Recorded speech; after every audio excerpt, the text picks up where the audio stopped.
इस शो की प्रायोजक है मां भवानी डेकोर प्राइवेट लिमिटेड, मतलब a complete floor solution, new 0 mile Dadar road, Muzaffarpur.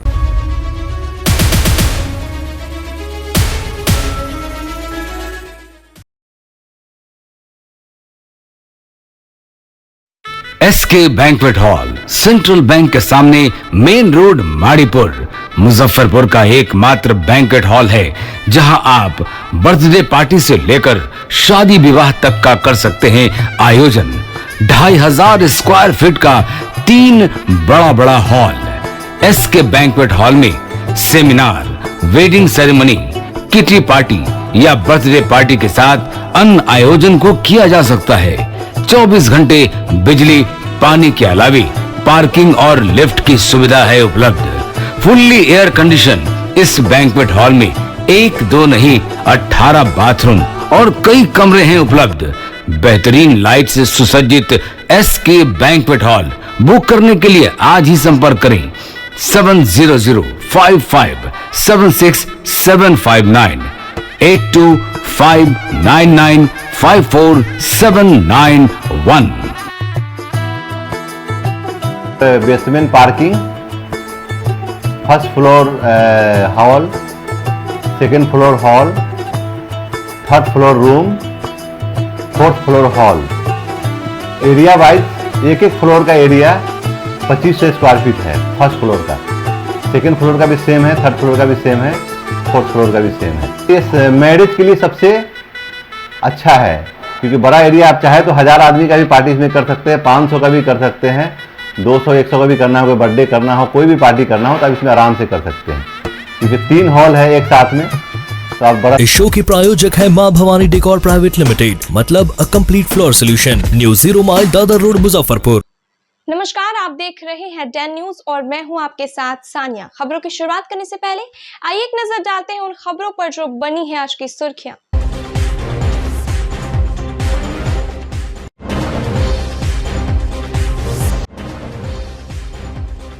Police को मिली खुली चुनौती, शरेआम रजिस्ट्री ऑफिस में एक महिला से 9.5 लाख की लूट। हथियार के बल पर अपराधियों ने दिया वारदात को अंजाम। होमगार्ड जवान ने लुटेरों को पकड़ने का किया प्रयास।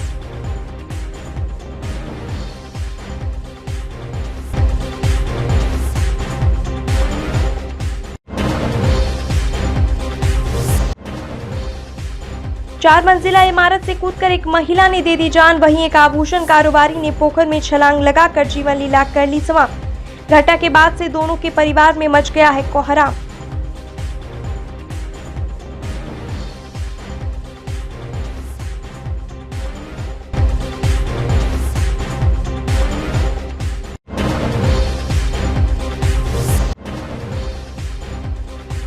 और आज के सम्मान के साथ पूर्व मंत्री रमईराम का हुआ अंत्येष्टि। बेटी गीता कुमारी ने दी मुखाग्नि। डीएम, एसएसपी सहित सभी एमएलए एमपी रहे मौजूद।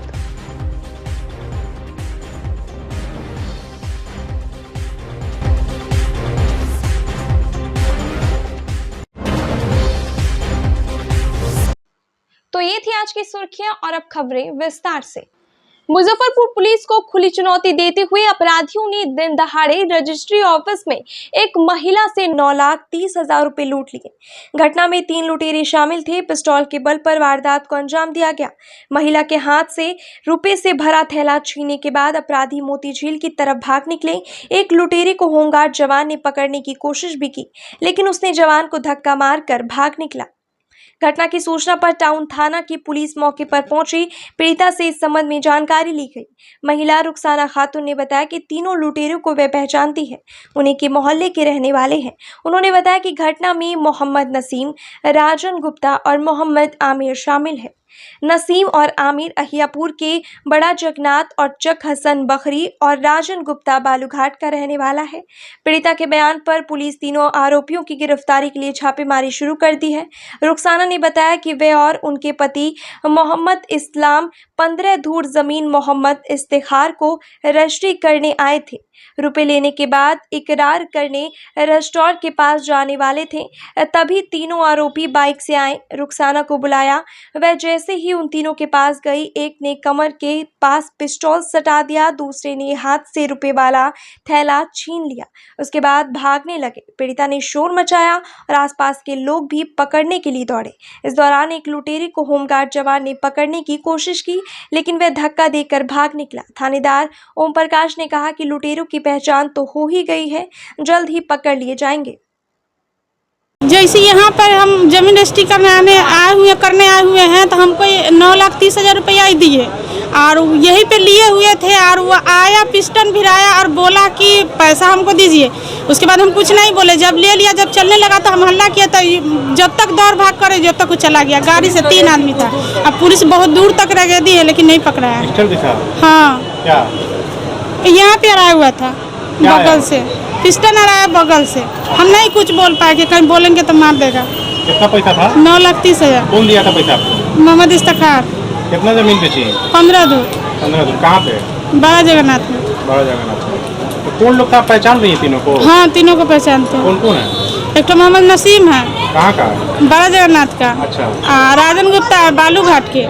और आमिर नाम का लड़का है चकसन का। चकसन। अय्यापुर। हाँ, अय्यापुर थाना पड़ता है। चकसन बकरे। लेकिन किधर भागा? मोती झील की ओर भागा है। हल्ला नहीं किया? बहुत हल्ला हुआ, भाग दौड़े, बहुत रगड़ाया, नहीं पकड़ा। बैग में पैसा था आपके? थैला में था। थैला में था। हाँ। तो धमकी उनकी पहले से भी दे रहा था? हाँ, पहले से भी दे रहा था। फोन करके गाली भी देता था। अच्छा, क्या बोलता था? बोलता था कि हमको पैसा दो या तो जमीन दो, ना तो हम तुमको मार देंगे। कौन बोलता था? नसीम बोलता था और आमिर बोलता है। अपराधी है तीनों? हाँ, तीनों अपराधी है। बहुत केस है उस पर। क्या दिए थे? 9,30,000 रुपया। किस लिए दिए? जमीन ले रहे थे, 15 धूर जमीन। रजिस्ट्री हो गया? रजिस्ट्री अभी नहीं हो पाया है, इकरार करना बाकी था। सारा पेपर जमा है। थाना में भी हम दे दिए। अभी जैसे घटना के बाद जैसे आए थे थाना प्रभारी, उनको हम दे चुके हैं। लेके भाग गया? जी। आपके हाथ में था कि इनके हाथ? नहीं, पैसा जैसे लेने के बाद ही ना इकरार करेंगे। पैसा उनको दिए, अभी इकरार में जाना था और बुलाया है वहाँ पर और इनसे कुछ बातचीत किया है और मतलब पिस्टल भिरा दिया है। 9,30,000 रुपया था, लेकर के भाग गया है। हल्ला किए, हम लोग खेंटे हैं पुलवा तक जा करके। थाना का भी गाड़ी आया था, वो भी खेंटे हैं, समझे, लेकिन पकड़ाया नहीं है। मुजफ्फरपुर में एक नवविवाहिता ने 4 मंजिला इमारत से कूदकर जान दे दी। घटना नगर थाना इलाके के बीबी कॉलेजिएट कैंपस के पीछे की है। गुरुवार की रात हुई इस घटना के बाद पूरे इलाके में सनसनी फैल गई है। मृत महिला की पहचान वैशाली जिले के सदर थाना क्षेत्र के इस्माइलपुर निवासी जितेंद्र ठाकुर की पत्नी 24 वर्षीय ललिता देवी उर्फ अनामिका देवी के रूप में हुई है। वह आरडीएस कॉलेज में पीजी पार्ट 1 की छात्रा थी। घटना के बाद अफरा तफरी मच गई। सूचना मिलने पर टाउन थाना के सब इंस्पेक्टर ओम प्रकाश मौके पर पहुंचे। पीड़िता के सिर और मुंह से काफी खून निकला हुआ था। उनका मंगलसूत्र टूटकर वहीं बिखरा मिला। डॉक्टर को बुलाकर जांच कराई गई। उसकी मौत हो चुकी थी। पंचनामे के बाद शव को मेडिकल भेज दिया गया। परिजनों ने बताया कि पीजी पार्ट 1 का फॉर्म भरने के लिए वे अपने पति जितेंद्र ठाकुर के साथ मुजफ्फरपुर आई थी। जितेंद्र उसे किराए के मकान में रखकर इमली चट्टी स्थित एक मॉल में काम करने चला गया। काम के बाद मॉल से ही वे अपने वैशाली स्थित घर चला गया। जितेंद्र का मोबाइल नंबर शाम से लगातार स्विच ऑफ बता रहा है। घटना की जानकारी मिलते ही उनके मायके और ससुराल के पक्ष के कई लोग मौके पर पहुंच गए। देवर मिथिलेश कुमार ने बताया कि फोन पर सूचना मिली कि भाभी की अचानक तबीयत खराब हो गई है, जल्दी रूम पर आओ। यहां पहुंचे तो उन्हें मृत पाया। उनके नाक कान से काफी खून निकला हुआ था। मृत महिला के पिता सरैया थाना के जैतपुर ओपी क्षेत्र के रेवा रोड पोखरेरा निवासी जियालाल ठाकुर ने बताया कि बेटी के छत से खुदकुशी करने की सूचना मिलते ही मौके पर पहुंच गए। घटना कैसे हुई इसकी उन्हें जानकारी नहीं है। उन्होंने पुलिस को बताया कि किसी प्रकार का विवाद भी नहीं था। पुलिस हत्या और सुसाइड दोनों एंगल पर जांच शुरू कर दी है। हालांकि पुलिस प्रथम दृष्टया आत्महत्या की ही बात कह रही है। घटना की जानकारी होने पर पति जितेंद्र ठाकुर भी मुजफ्फरपुर पहुंच गए। पुलिस उनसे पूछताछ कर रही है। ललिता कौन है आपकी? भाभी क्या सूचना मिली थी अभी? मिला के छत पर से कूद गई है। कोई टेंशन था क्या? कोई टेंशन नहीं था। पति उति कहाँ रहते हैं? यहीं पे काम करते हैं रिटेल में। किस चीज का काम? रिटेल में जॉब करते हैं। अच्छा। काहे कि कुछ पता चला, कुछ टेंशन वगैरह था घर में, घरेलू हिंसा? कुछ नहीं था। आए थे पीजी का फर्स्ट सेमेस्टर का एक फॉर्म भरने के लिए कि मेरा एग्जाम है अभी, कि पीजी में एडमिशन कराना, फॉर्म भरना है, चलिए फॉर्म भरने। मुख्य रूप से कहाँ की रहने वाली हैं लोग? सब गोटा हम इस्माइलपुर के, हाजीपुर के हैं जी। कब से रह रहे हैं यहाँ? यहाँ हम लोग पर लगभग 5 साल से हैं डेरा लेके। भैया 5 साल से रहते हैं। नहीं सर, हम तो सर अभी गए ही है यहाँ से। क्या साल हुआ इनकी शादी को? साल भर से ऊपर हो गया। साल भर ही शादी को हुआ? सूचना मिली थी कि एक महिला छत से गिरकर मर गई है, तो हम लोग सूचना पर आए हैं और देखें हैं, पोस्टमार्टम के लिए हम लोग भेज रहे हैं। क्या पहचान हुई महिला की? महिला का मरवन की महिला है, उसके माता पिता आए हुए हैं, ठीक है। हम लोग पोस्टमार्टम कराने के लिए इसको ले जा रहे हैं। कुछ कारण सर पता चला है? कारण कुछ? छत से गिरकर मृत्यु कारित होना प्रतीत हो रहा है प्रथम दृष्टि। फिर अनुसंधान होगा, फिर जैसे होगा वैसे रिपोर्ट आएगा वैसे। मुजफ्फरपुर के साहू पोखर में कूदकर एक व्यक्ति ने अपनी जान दे दी। स्थानीय लोगों की मदद से उसका शव बाहर निकाला गया। मृतक की पहचान रामबाग कंचन नगर निवासी आभूषण कारोबारी 40 वर्षीय आशुतोष कुमार मिंटू के रूप में हुई है। घटना के बाद अफरा तफरी मच गई। साहू पोखर में काफी भीड़ जुट गई। सूचना मिलने पर मौके पर पहुंची टाउन थाना पुलिस स्थानीय लोगों से घटना की जानकारी लेने के बाद शव को लेकर सदर अस्पताल चले गए। यहां देखते ही डॉक्टर ने मृत घोषित कर दिया। घटना की जानकारी मिलने पर मृतक के परिजन भी पहुंचे। अस्पताल में चीख पुकार मच गई। इधर पुलिस ने शव को पोस्टमार्टम के लिए एसकेएमसीएच भेज दिया। मृतक के मित्र सुरेश ने बताया कि वे शुक्रवार को दुकान पर आए। दुकान खोलने के बाद कुछ देर काम भी किया, फिर मोबाइल भी दुकान में छोड़कर अचानक से निकल गए। पूछने पर बोले कि तुरंत आ रहे हैं। इसके बाद उनकी मौत की खबर आई। उन्होंने बताया कि कोरोना काल में उन्होंने कुछ लोगों को करीब 15 लाख रुपए ब्याज पर दे रखा था। अब उन्हें पैसों की जरूरत पड़ी तो उन्होंने लेन देन का रुपया लौटाने का दबाव किया, लेकिन सब टाल मटोल करने लगे। उन्हें लगने लगा था कि अब उनका पैसा डूब गया है। इसी कारण से वे काफी दिनों में तनाव से चल रहे थे। उन्होंने आशंका जताई कि इसी कारण से हो सकता है कि अपनी जान दे दी हो। फिलहाल नगर थाने की पुलिस ने पूरे मामले की जांच शुरू कर दी है। हम दुकान में साथे काम करते थे। सवेरे आए 10 बजे, दुकान खोल के बैठे हैं। बैठने के बाद में एक बनकी का काम किए हैं। बनकी काम करने के बाद में कहीं निकलने के लिए पूछे हम कि कहाँ जा रहे हैं आप, तो बोले आ रहे हैं बाज़ार से घूम के। और उसके बाद में दोबारा मालूम चला कि ऐसे ऐसे कांड हो गया। वैसे यही हमको जानकारी हुआ। भाई साहब आए दुकान पर, पूछे मिंटू जी कहाँ हैं। हम बोले मिंटू जी तो हमें नहीं पता है, वो तो बाज़ार गए हैं निकल के कोई तो काम से गए हैं। तो वही बोलेंगे ऐसे ऐसे बात हो गया। तो हम भी दुकान बंद करके पहुँचे पीछे, पता चला कि सदर पहुँचे हुए हैं सब लोग। यही बात है। हाँ, क्या चीज़ का टेंशन है उनको? लमसम बाजार में 15-16 लाख रुपये लोग पैसा लेकर बैठा हुआ है। उनको लगता है उसी परिसर से ही से किए हैं। पैसा ही से चलाते थे क्या? सूद गया? हाँ, हल्का फुल्का काम तो करते थे, उसी से घर द्वार चलता था। अच्छा, घर इनका कहाँ पे है? संदीप कॉलेज के पीछे। कौन मोहल्ला? ये क्या बोलते हैं पीछे, शास्त्री कॉलोनी उसी को बोलते हैं। क्या बाल बच्चा है? एगो बेटा एगो बेटी है। प्रेशर में काफ़ी दिन थे। हाँ, प्रेशर में तो है। मानसिक तो सुनना क्या है पता नहीं चल सकता है। साल से आपके साथ काम कर रहे हैं? मोटा में 5-6 साल से हैं। हाँ, चांदी का। हाँ, देखिए हम लोग यहाँ 4 आदमी से बैठे हुए थे। घर बगल में घर हुआ। एक आदमी आया, वो कूद गया पोखरी में। ठीक है। आन दिन यहाँ आदमी लोग पोखरी में कूदते रहता है। अभी कुछ दिन पहले एक लड़का डूब के मर गया। अभी जो कूदा तो हम लोग देखे तो उसको निकाले। वो अभी जिंदा है या मर गया कोई ठीक नहीं है। प्रशासन आके ले गया उसको। जानबूझ के कूदा है? हाँ, जानबूझ के कूदा। अच्छा। घर से कुछ पैसा मांगा हुआ था, इसीलिए गार्जियन पैसा नहीं दिया। पता ही बात चर्चा हुआ यहाँ पर, या समझे तो सिर के पीछे वाला। हाँ, लगातार महीना में 2-3 निकल जाता है। निकाले आप?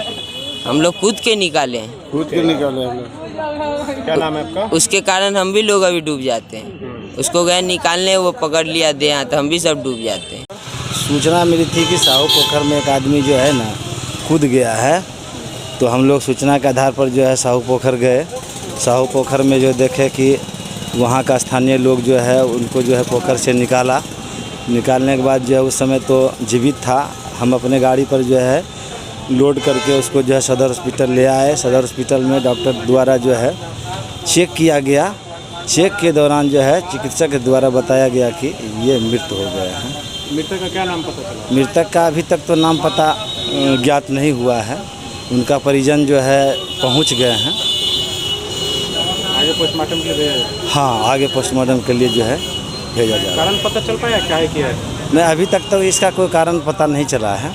जांच चल रही है। जांच चल रही है। शुक्रवार को राजकीय सम्मान के साथ बिहार के पूर्व मंत्री रमईराम का अंतिम संस्कार उनके मुजफ्फरपुर के आवासीय परिसर में किया गया। उनकी पत्नी की प्रतिमा के पास ही बेटी गीता कुमारी ने मुखाग्नि दी। इस दौरान जिले के कई बड़े अधिकारी और जनप्रतिनिधि मौजूद रहे। लोगों की भीड़ भी उमड़ी रही। दाह संस्कार से पहले उनके पार्थिव शरीर को जनता के दर्शनार्थ आवास पर रखा गया। उसके बाद बैंड बाजा के साथ उनके पार्थिव शरीर को नगर भ्रमण कराया गया, जहां पर लोगों ने नम आंखों से उन्हें विदाई दी। इसके बाद गार्ड ऑफ ऑनर दिया गया। इस दौरान मौके पर मंत्री राम सूरत राय, वैशाली सांसद बीना देवी, आसपास के क्षेत्रों के कई विधायक, एमएलसी के साथ डीएम प्रणव कुमार और एसएसपी जयंतकांत भी मौजूद रहे। आपको बता दें कि कुछ दिनों से बीमार चल रहे पूर्व मंत्री का पटना के मेदांता अस्पताल में इलाज चल रहा था। गुरुवार दोपहर उन्होंने अंतिम सांस ली। वर्ष 1944 में जन्मे रमईराम लंबे समय तक बिहार के राजस्व एवं भूमि सुधार मंत्री रहे। जिले की बोछा विधानसभा क्षेत्र का सर्वाधिक समय तक प्रतिनिधित्व करने वाले रमईराम को बेटी गीता कुमारी ने मुखाग्नि दी।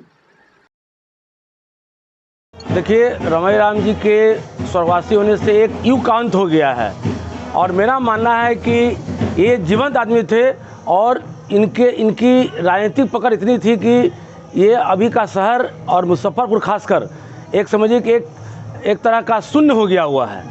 और मैं ईश्वर से प्रार्थना करता हूं कि भगवान इनको अपने चरणों में शरण दें। मैं यही कहूंगा और ज़्यादा कुछ नहीं। बहुत महामार्थ है, सभी लोग शहर के सभी वासी महामार्थ है इनके स्वर्गवासी होने से। रमई बाबू के मरने से पार्टी ही नहीं इस जिला को भी अपूर्णीय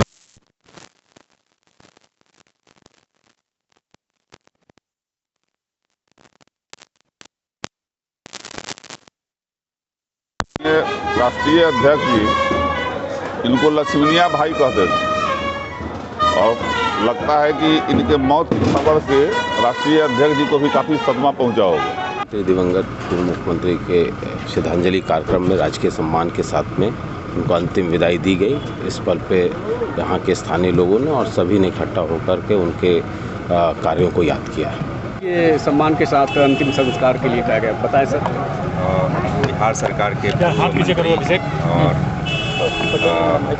जिले के माननीय श्री रमईराम जी का कल स्वर्गवास हुआ और आज राजकीय सम्मान के साथ उनको अंत्येष्टि उनकी की जा रही है। उस अवसर पर सभी लोग यहाँ उपस्थित हैं और अपनी श्रद्धांजलि हम लोगों ने व्यक्त की। उनका राजनीतिक कैरियर काफ़ी स्वर्णिम रहा है और इस क्षेत्र के लिए उन्होंने काफ़ी विकास के नई गाथाएं और नई इबारत लिखी हैं। हम लोग उनकी आत्मा की शांति की प्रार्थना करते हैं और आज की अंत्येष्टि के साथ आज सम्मान के साथ उनको अंत्येष्टि कराई जा रही है।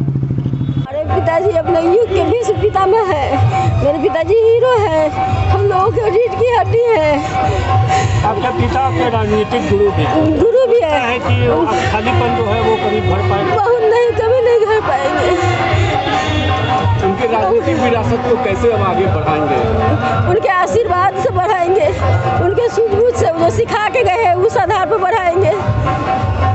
102 एम्बुलेंस सेवा के तहत मुजफ्फरपुर जिले को भी 15 अत्याधुनिक सुविधाओं से लैस एम्बुलेंस मिला है।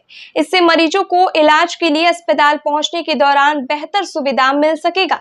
इस तरह की एम्बुलेंस सेवा बिहार के सभी जिलों को मुहैया कराई गई है। शुक्रवार को डीएम प्रणव कुमार और सिविल सर्जन डॉक्टर यूशी शर्मा ने सभी एम्बुलेंस को हरी झंडी दिखाकर रवाना किया। एम्बुलेंस को जिले के अलग अलग प्रखंडों के अस्पतालों को दिया गया। जिलाधिकारी ने एम्बुलेंस को रवाना करने से पहले उसके अंदर की सारी व्यवस्थाओं और उसके कार्य प्रणाली की जानकारी ली। जिलाधिकारी ने उन्होंने बताया कि उन्नत जीवन रक्षक एम्बुलेंस जिले के प्रत्येक प्रखंड के लिए है। मरीजों की सुविधा को देखते हुए इस एम्बुलेंस में ऑक्सीजन के साथ साथ वेंटिलेटर, कॉन्टैक्ट मॉनिटर, सेंट्रल बैन, कैथेट्स आदि की सुविधा भी उपलब्ध कराई गई है।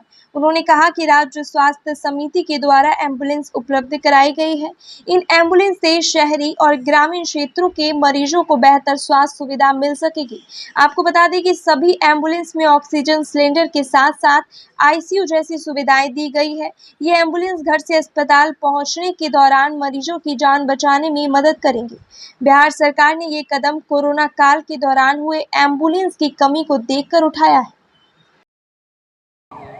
जी, ये बहुत ही सराहनीय कदम है और इससे हेल्थ सेक्टर में काफ़ी बूस्ट मिलेगा। पीएससी लेवल पर इसकी तैनाती हम लोग करने भी जा रहे हैं।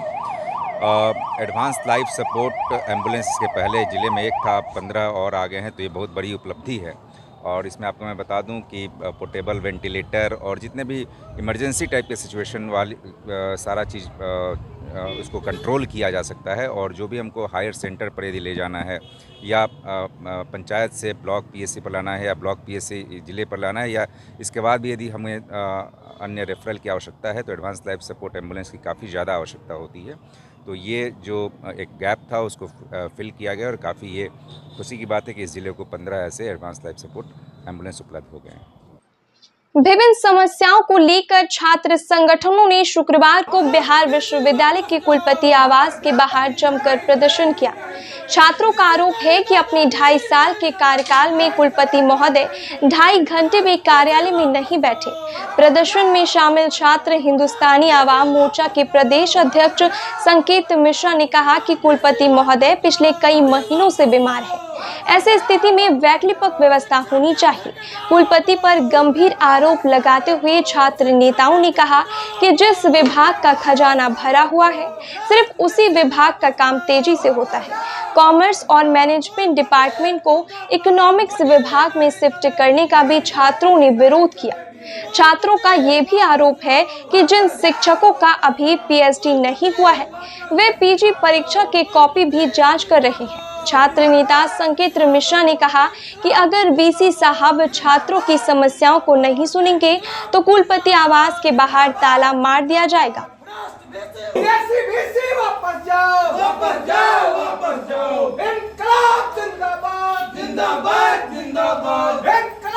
बिहार विश्वविद्यालय में कई महीनों से यहाँ छात्रों की कोई सुनने वाला नहीं है और यहाँ के कुलपति बीमार हैं और किसी भी परिस्थिति में कोई भी छात्र नेता से ये मिलना नहीं चाहते और इनको अपना जो मन करता है उस फाइल पर ये दस्तखत करते हैं। और वैसे फाइल जो छात्र हित में नहीं है उसका कोई मतलब नहीं है कि नहीं है, लेकिन इनको सिर्फ ये दिखना चाहिए, सीन होना चाहिए कि फाइनेंशियल किस विभाग के अकाउंट में पैसा है, वैसे विभाग पर इनकी नज़र बनी हुई है। और इनके कुछ अधिकारी हैं इनके अधीनस्थ जो इन्हें ये सब की सूचनाएं प्रदान करती हैं और ये उस पर काम करते हैं। तो इसी क्रम में कॉमर्स और मैनेजमेंट विभाग में 3.5 करोड़ रुपए का फंड है उसके अकाउंट में। इन्होंने कॉमर्स और मैनेजमेंट हमेशा से हर विश्वविद्यालय में एक साथ चला है, दोनों एक दूसरे के पूरक तत्व हैं। क्योंकि हम भी कॉमर्स के छात्र हैं इसलिए मैं भी उस सब्जेक्ट को जानता हूँ। और ये अब कॉमर्स और मैनेजमेंट जो एक साथ चल रहा है उसे अब ये शिफ्ट कर रहे हैं इकोनॉमिक्स में, जो कि कहीं से उचित नहीं है। इस संबंध में दूसरा है कि पीजी का जो कॉपी चेक हो रहा है, जिन शिक्षकों का अभी पीएचडी फाइनल नहीं हुआ है, जो अभी जिनकी सेवा संपुष्टि नहीं हुई है, वैसे शिक्षकों से पीजी की कॉपी चेक कराई जा रही है। तो हमारे पीजी के जो भी एग्जाम दिए हैं जो भी छात्र छात्रा हैं उन लोगों के भविष्य के साथ तो खिलवाड़ किया जा रहा है। महोदय ऐसा तो मत करिए, माना कि ये राज्य आपका नहीं है, लेकिन ये राज्य जो है ना, बिहार ने बहुत कुछ दिया है इस राष्ट्र को और आप यहाँ पर आए हैं, आज 7 महीने से आप बेड से नहीं उठ रहे हैं। जब मैं ये कहता हूँ कि वो एक जिंदगी के ऐसे पड़ाव में कुलपति महोदय जा चुके हैं जहाँ की लोग आराम चाहिए, वैसे लोगों को सेवा चाहिए कि वो अपनी सेवा करें, सेवा करवाएं अपने लोगों से, अपने बेटा पोता लोगों से और आराम फरमाएं। आज वो इस पैसे के कारण यहाँ बिहार विश्वविद्यालय में पड़े हुए हैं और न अपने कुर्सी पर बैठते हैं। तीसरी बात कि 2.5 वर्ष इनका बीतने जा रहा है। 2.5 वर्ष में यदि 2.5 घंटे भी इन्होंने कार्यालय में बैठा हो तो मैं आप लोगों के माध्यम से बताना चाहता हूं कि मैं छात्र राजनीति से हमेशा के लिए संन्यास ले लूंगा। ये बता दें कि 2.5 वर्ष में 2.5 घंटा भी कार्यालय में बैठे हो तो ऐसे में बिहार विश्वविद्यालय की क्या स्थिति होगी जो आप लोगों से छुपी हुई नहीं। इसी क्रम में आज हम इस तमाम मांगों को लेकर के हम लोग विभिन्न छात्र संगठनों के छात्र नेता हम लोग सोचे कि उनसे मिल करके इस बातों को रखें, छात्रों की समस्याओं को बताएं, उनसे सॉल्यूशन निकलवाएं। तो उन्होंने कहा कि मेरी तबीयत ठीक नहीं है, तो हम लोग उनके गेट पर अभी धरना दे रहे हैं, अभी बैठे हुए हैं और जब तक हमसे मिलेंगे नहीं, हमारी बात नहीं होगी, तब तक हम छोड़ेंगे नहीं। लास्टली होगा कि अभी ताला ये अंदर से दिखाई दे रहा है, बाद में हम बाहर से मार देंगे, यहीं बैठ जाएंगे। मुजफ्फरपुर गोला रोड के व्यवसायी राजेश चौधरी को राष्ट्रीय वैश्य महासभा का राष्ट्रीय महासचिव बनाया गया।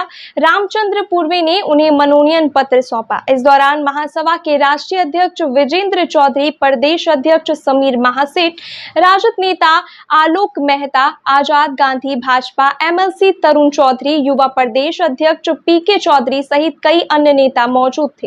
राजेश चौधरी ने कहा कि सभी लोगों का समर्थन मिल रहा है, सभी उपजातियों को जोड़कर संगठन को और मजबूत किया जाएगा।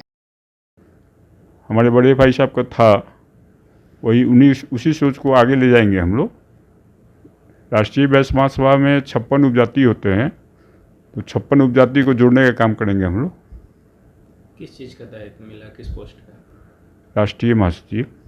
किस तरह संगठन को मजबूत करेंगे? अब वो घूम रहे हैं, सब जगह जा रहे हैं, लोगों का सपोर्ट भी मिल रहा है, तो धीरे धीरे उसको काम को आगे बढ़ाएंगे। बहुत सारे पदाधिकारी हमारे प्रदेश अध्यक्ष जी हैं, समीर कुमार महासेठ जी, उनसे सहयोग लेंगे, वो भी हमारे आदरणीय मतलब बड़े भाई हैं। पीके चौधरी जी हैं, हमारे मित्र हैं, उन लोग के सहयोग से कार्य कर लिया। अध्यक्ष पीके जी। कहाँ पे खुला है कार्यालय आपका? कार्यालय खुला, उसमें एड्रेस दिया हुआ है 1-2 हार्डिंग रोड में, सरकारी आवास है, अलॉट हुआ है विधायक का, समीर कुमार महासेठ जी के नाम से अलॉट हुआ है। शुक्रवार को सीताराम फाउंडेशन की ओर से कवि सीताराम पांडे की 76वां जयंती के अवसर पर चेंबर ऑफ कॉमर्स के सभागार में समारोह से कवि सम्मेलन का आयोजन किया गया, जिसका उद्घाटन मुख्य अतिथि रिपु सुदन श्रीवास्तव, डॉक्टर विजेश कुमार, साहित्यकार रामेश्वर द्विवेदी, प्रोफेसर देवव्रत अकेला, पूर्व विधायक केदारनाथ प्रसाद सहित शहर के कई गणमान्य लोगों ने दीप प्रज्वलित कर किया। सभी ने उनके चित्र पर पुष्प अर्पित कर श्रद्धा सुमन अर्पित किया। पूर्व विधायक केदारनाथ प्रसाद ने कहा कि सीताराम पांडे जी अपने आप में साहित्य जगत में एक हस्ती थे, उनको मां शारदे की असीम कृपा मिली थी। मौके पर फाउंडेशन सचिव रंजन कुमार पांडे, संजय केजरीवाल, राजेश चौधरी, सौरभ सिंह सहित दर्जनों लोग मौजूद रहे। की जयंती आज यहाँ मनाई जा रही है, ये कई दृष्टि से प्रसन्नता की बात है। वो भाई केदार जी एक ऐसे सामाजिक व्यक्ति हैं कि उनका चारों तरफ उनकी दृष्टि रहती है, साहित्य में हो, राजनीति में हो, सामाजिक संरचना में हो, वो ध्यान रखते हैं। और एक आज का ये कार्यक्रम मैं तो समझता हूँ कि उन्हीं की ओर से ये कार्यक्रम है और मुझे बुलाया गया, उन्हीं की ओर से बुलाया गया। ये सीताराम पांडे जी, संयोग से मैंने उनकी कोई रचना पढ़ी नहीं है, ये मेरी कमजोरी है। उन्होंने बहुत लिखा होगा, लेकिन मैं अगर नहीं जानता हूँ या नहीं पढ़ सका हूँ तो ये मेरी कमजोरी है। ऐसे भी इतनी रचनाएं होती हैं, यहाँ भी ढेर सारे कवि बैठे होंगे और उनकी रचनाएं हैं। आवश्यक नहीं है कि सबकी सब रचना हम जाने, या शास्त्री जी की ढेर सारी रचनाएं यहाँ के महत्वपूर्ण साहित्यकार भी नहीं पढ़े हुए हैं। स्वर्गीय सीताराम पांडे जी एक अपने आप में साहित्य जगत में पुरोधा कहा जाए महान हस्ती थे। अंदर से मां शारदे की असीम कृपा मिली थी उनको। लोकल राजनीति के आधार पर उनकी जीवन यात्रा नहीं थी और न कविता में कहीं से किसी कवियों से, किसी लेखों से जुड़े हुए नहीं होते थे। अंतर्मुखी कवि थे, आत्मा की आवाज़ निकलती थी उनकी। कितनी किताबें लिखा है उन्होंने, साहित्य, कहानी, उपन्यास, जीवन चरित्र लोगों का, महान लोगों का, कविता, गद और पद दोनों के महान पुरोधा थे। इनकी आत्मा बोलती थी और कलम इनकी मजबूरन उसे उकेरती थी और उल्लिखित होती थी। ऐसे महान कवि संभवतः पृथ्वी पर कभी कभी प्रकृति रूप से उपजते, जिसमें जानकी वल्लभ शास्त्री थी, सुदास पांडे जी चले गए।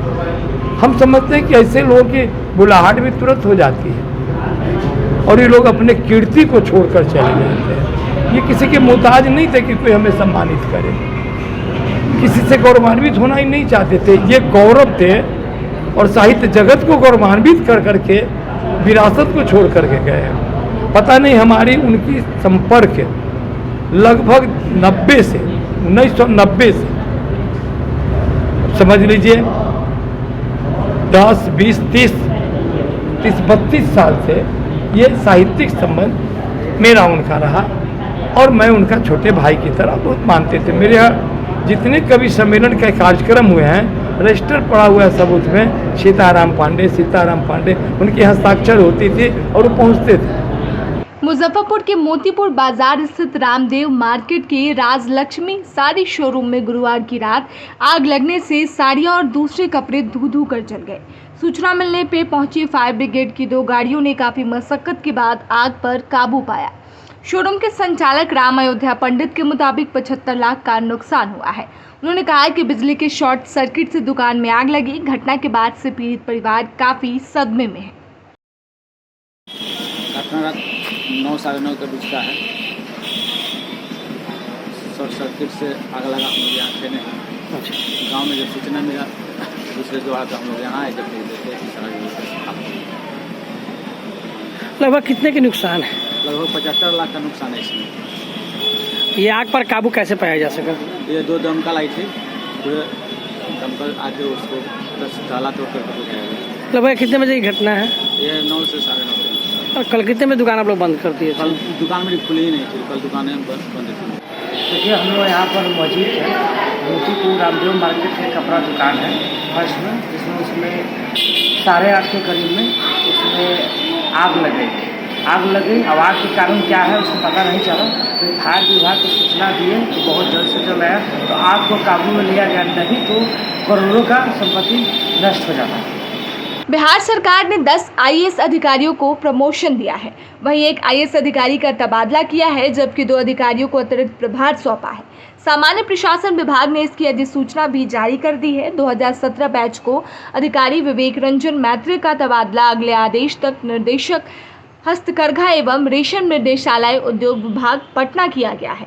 वह मुजफ्फरपुर नगर निगम के आयुक्त थे। वहीं 2018 बैच के अधिकारी आशुतोष द्विवेदी, जो अभी मुजफ्फरपुर के उप विकास आयुक्त थे, उन्हें मुजफ्फरपुर नगर निगम के नगर आयुक्त का अतिरिक्त प्रभार सौंपा गया है। मुजफ्फरपुर नगर निगम की टीम ने शुक्रवार को बाबा गरीबनाथ मंदिर के आसपास से अतिक्रमण हटाया। सड़क किनारे जमे फल दुकानों को भी हटा दिया गया। सड़क किनारे पूजन सामग्री की दुकान लगाने वाले विक्रेताओं को खदेड़ कर भगाया गया। छज्जी हटाने के क्रम में एक पुरानी इमारत में दरार आ गई। घर के लोग भड़क गए और अतिक्रमण हटाओ टीम पर पथराव शुरू कर दिया, जिससे नगर निगम की जेसीबी क्षतिग्रस्त हो गई। गुस्साए मोहल्ले के लोगों ने सड़क जाम कर दिया और श्रावणी मेला को लेकर बनाए गए कैंप कार्यालय में तोड़फोड़ शुरू कर दी।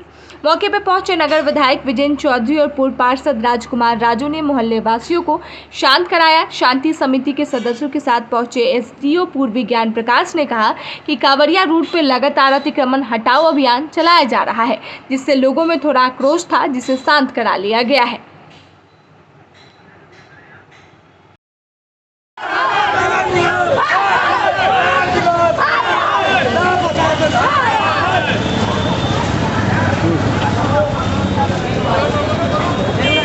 कर रहे हैं बार बार यहाँ पर अतिक्रमण किया जा रहा है, गरीब आदमी को तंग किया जा रहा है। 200 साल पुराना मकान था, उसको देखिए कभी ध्वस्त कर दिया गया।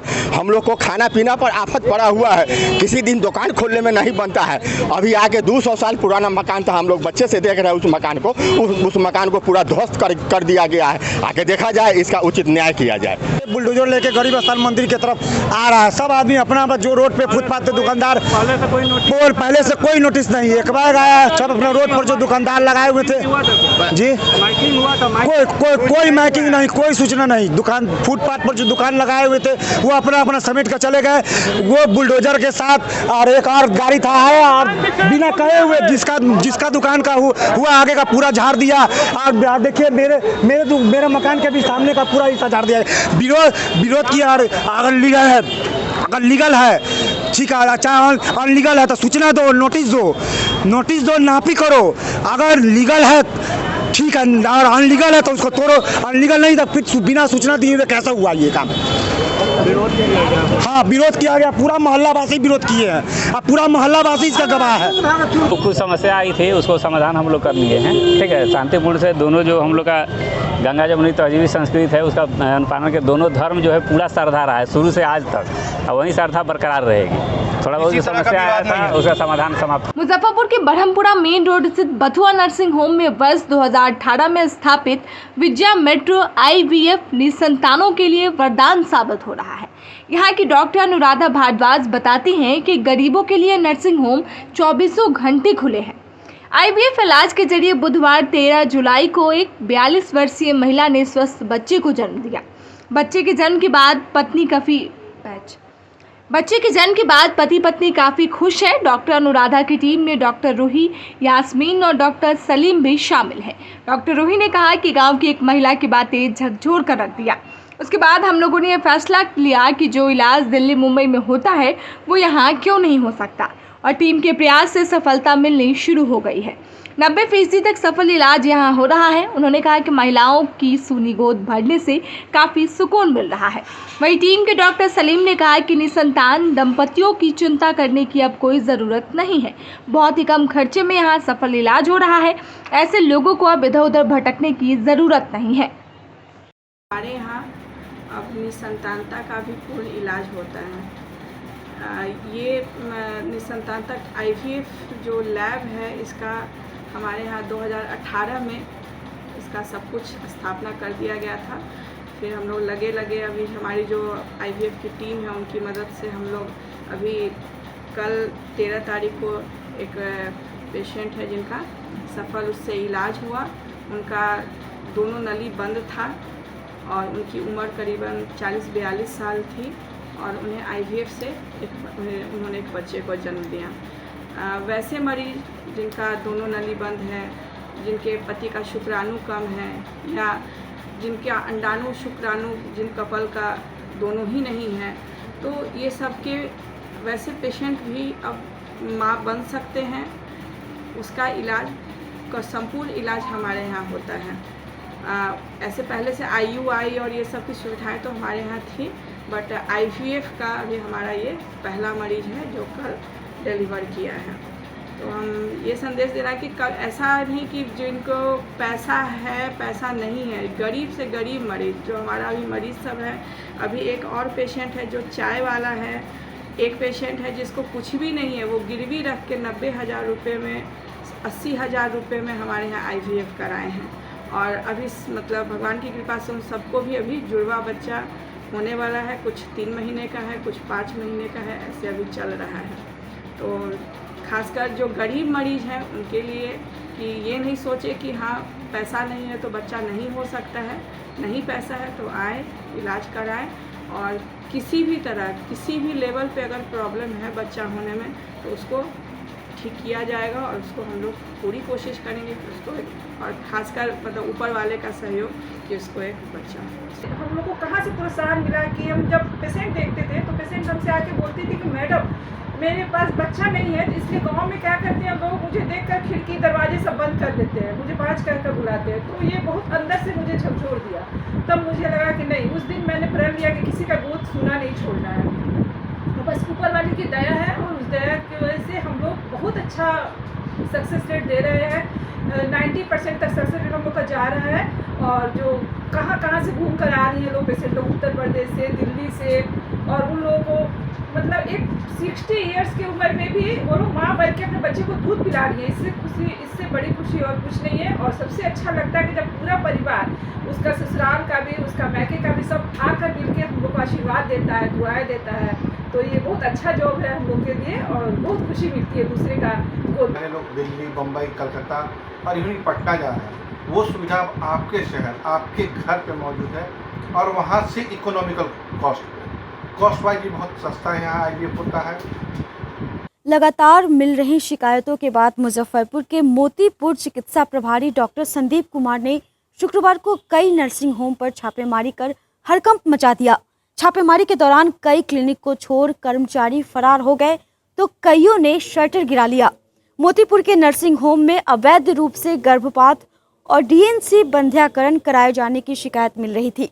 छापेमारी में कई जगहों पर भारी अनियमितता पाई गई। डॉक्टर संदीप कुमार ने बताया कि आगे भी छापेमारी की जाएगी। उन्होंने कहा कि अवैध कार्य करने वाले नर्सिंग होम पर कड़ी कार्रवाई की जाएगी।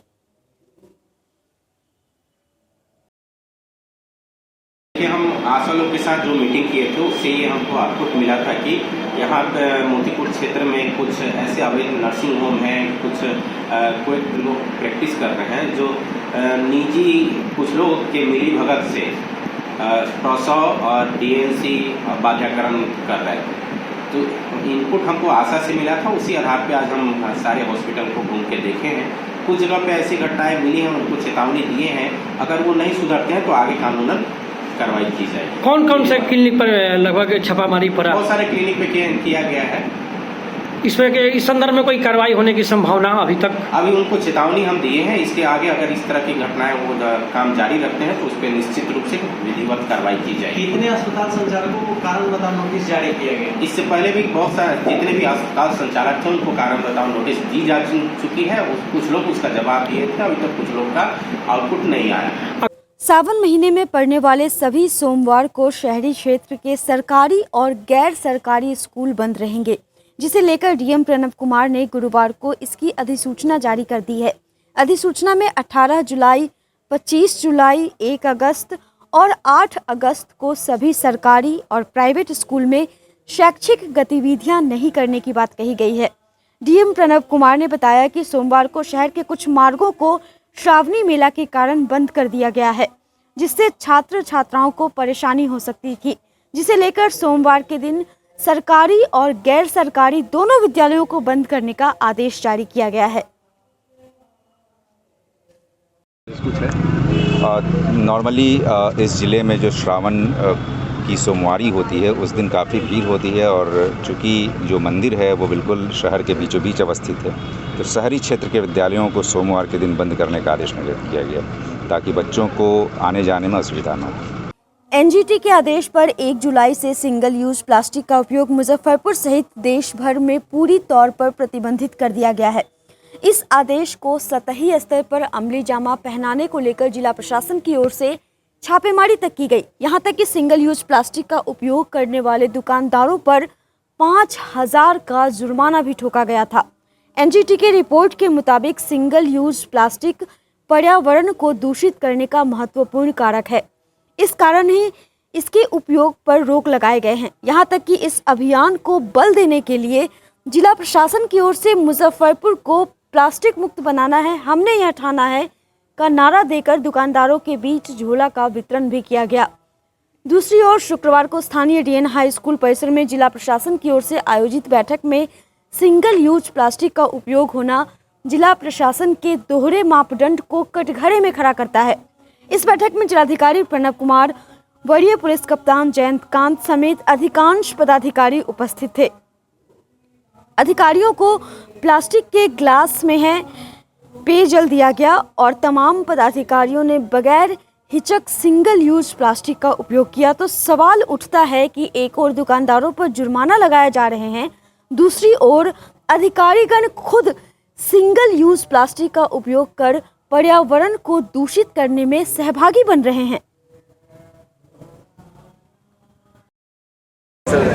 सिंगल प्लास्टिक का यूज़ जो है बैन कर दिया गया है और इसको ले करके कई दल भी बनाए गए हैं। बीच में छापेमारी भी कराई गई थी और लगातार ये छापेमारी भी जारी रहेगी और साथ ये अवेयरनेस का भी विषय है जिसमें हम लोग अवेयर भी लोगों को कर रहे हैं कि सिंगल यूज़ प्लास्टिक का प्रयोग नहीं करना है। इसके उपरांत हम लोगों की यह भी अब सोच है कि जो इसके मैन्युफैक्चरर्स हैं उन पर भी छापेमारी की जाएगी और मैन्युफैक्चरिंग यूनिट्स को भी बंद किया जाएगा ताकि उस पर हम लोग नियंत्रण प्रभावी तरीके से कर सकें। डेफिनेटली इसमें हम लोगों को काम करने की आवश्यकता है और इस पर लगातार कार्य किया जाए। श्रावणी मेला को लेकर शुक्रवार को डीएन हाई स्कूल मैदान में जिलाधिकारी प्रणव कुमार और एसएसपी जयंत कांत ने संयुक्त रूप से संबंधित अफसरों के साथ बैठक की।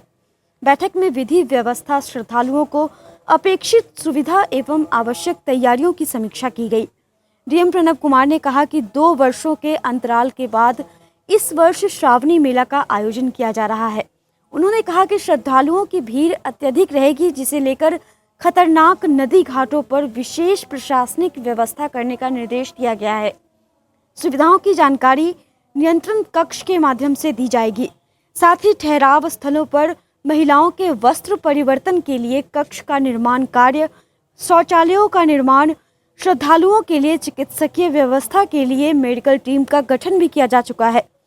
वहीं एसएसपी जयंत कांत ने बताया कि ट्रैफिक संचालन सुचारू रूप से संचालित करने के लिए विशेष व्यवस्था की गई है। सभी जगहों को चिन्हित कर मजिस्ट्रेटों की नियुक्ति की गई है, जिनके साथ आज बैठक कर निर्देशित किया गया है।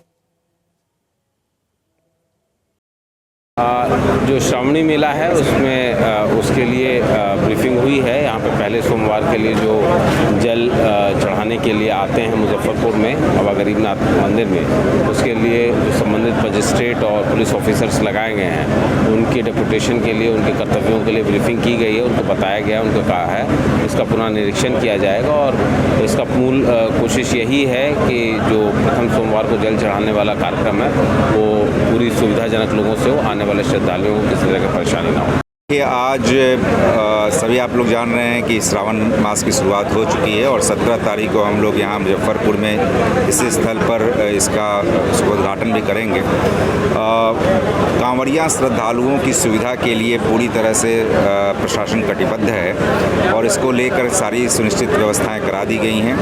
हम लोगों ने फकुली से ही लेकर यहाँ तक विभिन्न स्थलों पर कैंप का निर्माण कराया जहाँ चिकित्सा व्यवस्था, पेयजल व्यवस्था रहेगी। इसके अतिरिक्त विभिन्न स्थलों पर विश्राम स्थल भी बनाए गए हैं ताकि श्रद्धालु कांवड़ियों को कहीं कोई दिक्कत न हो।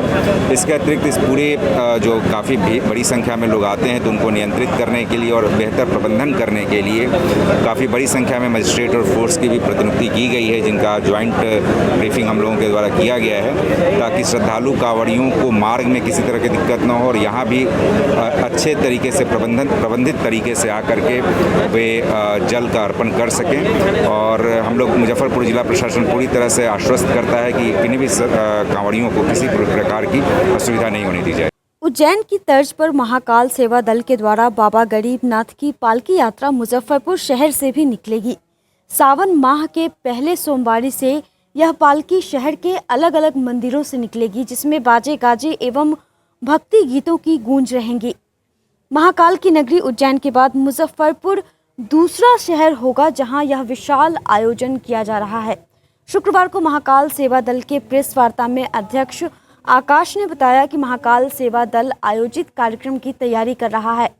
महाकाल राजा चंद्रमौलेश्वर स्वरूप की उज्जैन की तर्ज पर सावन माह में पालकी यात्रा निकाली जाएगी। आज का बैठक का उद्देश्य, जो हर साल हम लोग शोभा यात्रा निकालते हैं सावन के प्रथम सोमवारी से एक दिन पहले, उसी को लेकर के आज हम लोग प्रेस वार्ता और टी शर्ट लॉन्चिंग को लेकर प्रेस वार्ता हम लोग रखे थे, जो कि हम लोग हर साल सिकंदरपुर श्री घाट से जो शोभा यात्रा निकालते हैं उसमें इस बार विशेष तौर पे उज्जैन में बाबा का जो पालकी शोभा यात्रा निकलता है नगर भ्रमण पे, इस बार मुजफ्फरपुर वासियों को अपने मुजफ्फरपुर में देखने को मिलेगा और विभिन्न देवी देवताओं का झांकी है और उसके बाद उसी शोभा यात्रा के साथ हम लोग बाबा गरीबनाथ के दरबार में जल अभिषेक करेंगे। लगभग 2000 से प्लस स्वयंसेवक और भक्त लोग रहेंगे। रूटों का क्या? वो रूट सिकंदरपुर श्री घाट से स्टार्ट होगा, जो कि सरिया का टावर, जवाहरलाल रोड होते हुए छोटी कल्याणी, हरिसावा चौक, दीपक सिनेमा रोड होते हुए महिला थाना जुम्मा मस्जिद चौक होते हुए बनारस बैंक चौक, वहाँ से द्वारकानाथ हाई स्कूल होते हुए बाबा के दरबार में शोभा यात्रा और जलाभिषेक कर इस शोभा यात्रा को ख़त्म किया जाएगा। 7 वर्षों से महाकाल सेवा दल बिहार के बाबा धाम बाबा गरीबनाथ में आए हुए कांवरियों का और ख़ासकर शिवरात्रि और अन्य पर्व त्योहारों में सेवा देता आ रहा है, जिसे लेकर महाकाल सेवा दल का यह 7वां वर्ष है और हमारे सदस्यों की संख्या अब 600 पार कर गई। जो जितने भी कांवरिया हैं, खासकर डाक कांवरिया और जो भी दंड देने वाले कांवरिया हैं, गरीबनाथ धाम मंदिर से लेकर और हरिसभा चौक के बीच में किसी भी कांवरिया को किन्हीं प्रकार की कोई अगर परेशानी होगी तो उसके लिए महाकाल सेवा दल हमेशा खड़ा रहेगा। और जिसे लेकर हर साल हम लोग 4 सोमवारी 5 सोमवारी जितना भी पड़ता है उसमें सेवा देते हैं। उसके पूर्व एक शोभा यात्रा निकाली जा रही है जो 17 तारीख को निकलेगा और जिसमें उज्जैन के महाकाल की तरह लगेगा कि आप मुजफ्फरपुर नहीं उज्जैन में हैं। सभी जितने भी महाकाल सेवा दल के स्वयंसेवक हैं वो ढोल के साथ, मृदंग के साथ, डमरू के साथ, त्रिशूल के साथ और मानो पूरा शिवमय वातावरण उस दिन नजर आएगा। परिवर्तनकारी प्रारंभिक शिक्षक संघ के 17वें स्थापना दिवस के अवसर पर शुक्रवार को सिकंदरपुर मरीन ड्राइव रोड के एक होटल में समारोह का आयोजन किया गया। मुख्य अतिथि बंशीधर ब्रजवासी, लखन लाल निषाद, हिमांशु शेखर सिंह सहित उपस्थित गणमान्य लोगों ने केक काटकर हर्षोल्लास के साथ स्थापना दिवस मनाया। संघ के प्रदेश अध्यक्ष बंशीधर ब्रजवासी ने कहा कि परिवर्तनकारी प्रारंभिक शिक्षक संघ बिहार में नियोजित शिक्षकों के दशा और दिशा बदलने में एक कीर्तिमान स्थापित किया है। इसी संगठन ने शिक्षा मित्रों से नियोजित शिक्षक बनने तक का सफर तय किया। अन्य लंबित मांगे हैं जो आगे पूरा कराने का काम किया जाएगा।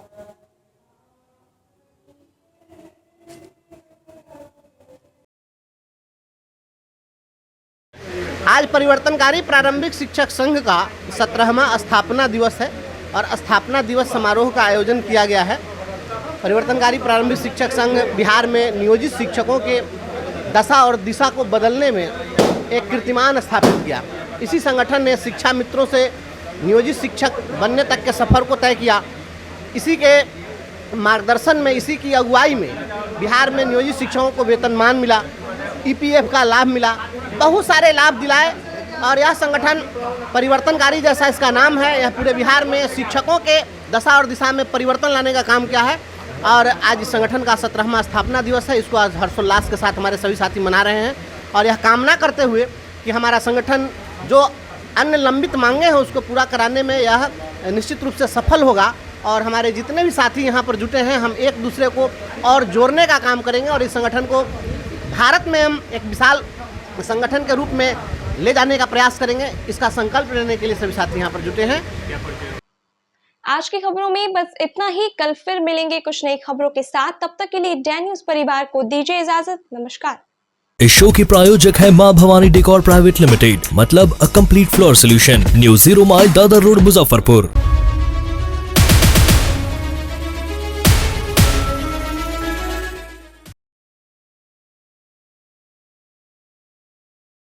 SK banquet hall, central bank के सामने, मेन रोड, माड़ीपुर, मुजफ्फरपुर का एकमात्र बैंक्वेट हॉल है जहां आप बर्थडे पार्टी से लेकर शादी विवाह तक का कर सकते हैं आयोजन।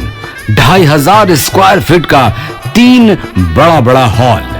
एसके बैंक्वेट हॉल में seminar, wedding ceremony, kitty party या बर्थडे पार्टी के साथ अन्य आयोजन को किया जा सकता है। 24 घंटे बिजली पानी के अलावे पार्किंग और लिफ्ट की सुविधा है उपलब्ध। फुल्ली एयर कंडीशन इस बैंक्वेट हॉल में 1, 2 नहीं 18 बाथरूम और कई कमरे हैं उपलब्ध। बेहतरीन लाइट से सुसज्जित एसके बैंक्वेट हॉल बुक करने के लिए आज ही संपर्क करें 7005576759 8259954791। Basement parking, first floor hall, second floor hall, third floor room, fourth floor hall. Area wise एक एक फ्लोर का एरिया 2500 स्क्वायर फीट है फर्स्ट फ्लोर का, सेकेंड फ्लोर का भी सेम है, थर्ड फ्लोर का भी सेम है, फोर्थ फ्लोर का भी सेम है। इस मैरिज के लिए सबसे अच्छा है क्योंकि बड़ा एरिया, आप चाहे तो 1000 आदमी का भी पार्टी इसमें कर सकते हैं, 500 का भी कर सकते हैं, 200-100 का भी करना हो, कोई बर्थडे करना हो, कोई भी पार्टी करना हो तो आप इसमें आराम से कर सकते हैं क्योंकि 3 हॉल है एक साथ में, तो आप बड़ा